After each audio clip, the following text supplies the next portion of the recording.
Square Enix has just announced their schedule for this year's Tokyo Game Show, and from the looks of things, they're aiming to hit the show pretty hard.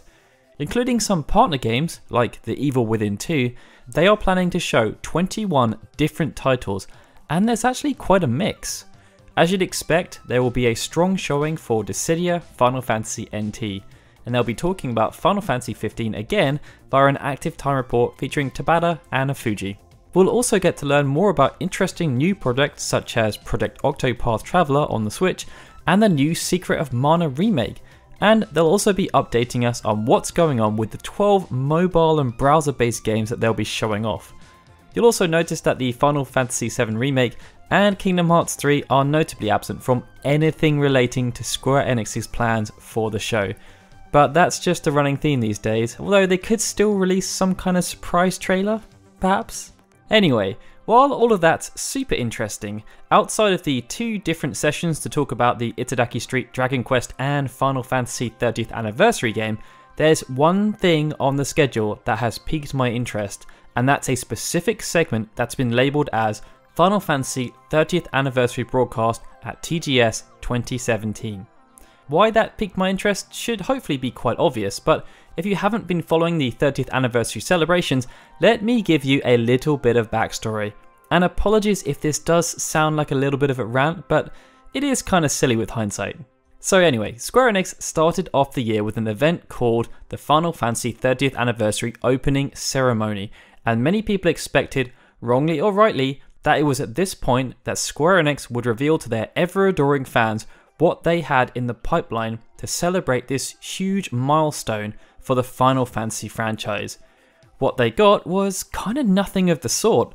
They announced a ton of ridiculous merchandising tie-ins, which amongst other things included the Ultima Fork, these celebratory cup noodles, some Moogle, Cactuar and Chocobo themed cakes, a fashion line, and this rather expensive set of crystal glasses.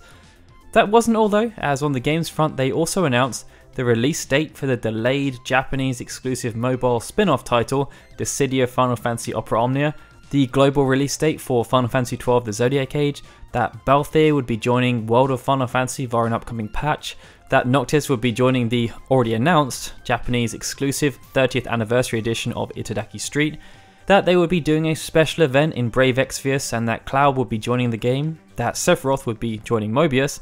They announced a release date for episode Gladiolus and the release window for episode Prompto, alongside those fabled Magitech exosuits. And lastly, they gave the most minimal of minimal updates on the Final Fantasy VII Remake by simply releasing a piece of key art and saying literally nothing more.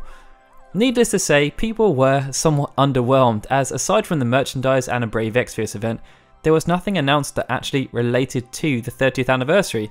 They just used it as a platform to reveal some release dates and talk about games that were happening regardless of the celebration. And afterwards, Shinji Hashimoto spoke to Famitsu to explain that the event was actually just a ceremony to raise the curtain for the 30th anniversary, in other words, an opening ceremony. So yeah, they'd never actually planned on using it as an event to announce their long-term plans for the 30th anniversary. Their primary objective was just to use it as a way to announce that the 30th anniversary was actually happening this year, which I guess makes sense in hindsight. But Hashimoto then went on to say, literally the day after the event, that there are new Final Fantasy titles in production in relation to the 30th anniversary, adding, "We're preparing various projects from here on, we're preparing announcements, and it's not just limited to home games." Yet, since then, we've had almost nothing in the form of announcements. During E3, they of course did announce Dissidia Final Fantasy NT, which is very much a celebration game. After all, the original Dissidia was produced to celebrate the 20th anniversary of Final Fantasy, but outside of that, we've just had more merchandising, such as these wonderful 30th anniversary themed pens. Which brings me back to the Tokyo Game Show and their proposed segment. It has the following description. On December 18th, it will have been 30 years since the release of the first title in the Final Fantasy series. An introduction to projects planned for the 30-year milestone, featuring Shinji Hashimoto, Mariko, and Casio of the Final Fantasy Portal app.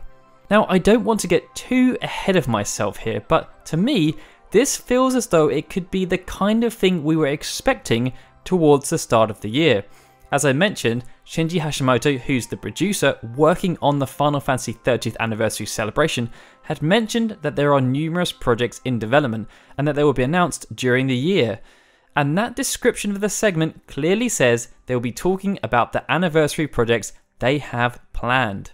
I'd expect there to be some mention of the new Itadaki Street game and also Dissidia NT, but it makes me genuinely curious about what they actually have planned.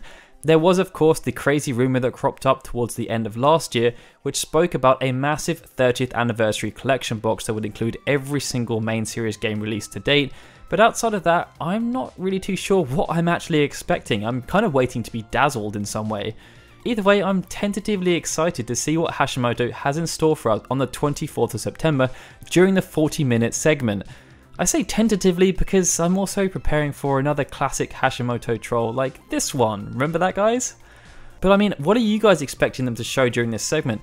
And are you excited about the Tokyo Game Show lineup in general?